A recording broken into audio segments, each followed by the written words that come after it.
Nilüfer Kaymakamlığı ve İlçe Milli Eğitim Müdürlüğü bu iki projeye resmi yazı ile onay vermiştir. Ancak burada proje kapsamında yazarlarla buluşma diye onay alınmış.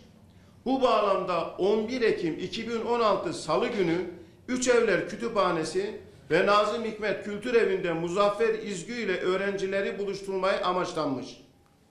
Projede okullara kitap dağıtım izni olmamasına rağmen Muzaffer İzgü'nün Zıkkımın Kökü adlı kitabı Nilüfer Belediyesi tarafından okullara dağıtılmıştır. Kitabın içeriğinde Milli Eğitim Temel Kanunu'nda belirtilen ilkelere tamamen aykırı, milletimizin değerleriyle, örf, adet, gelenek ve görenekleriyle, ahlaki değerleriyle hiç bağdaşmayan cümleler olmasına rağmen bu kitap okullara nasıl dağıtılmıştır?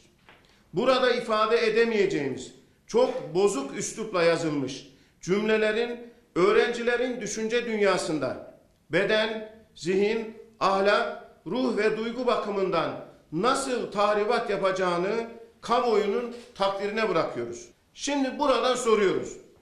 Bu projeyi hazırlayan Nilüfer Belediyesi'nde bu projeye izin veren yetkililere ve bu ahlaksız içerikli bu kitabı okullara dağıtanlara soruyoruz.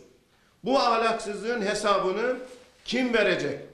Eğitimciler Birliği Sendikası olarak buradan yetkililere seslenerek bir an önce dağıtılan kitapların okullardan toplatılmasını ve ilgililer hakkında gereken işlemin yapılmasını talep ediyor ve bu işin takipçisi olacağımızı kamuoyuna saygıyla duyuruyoruz.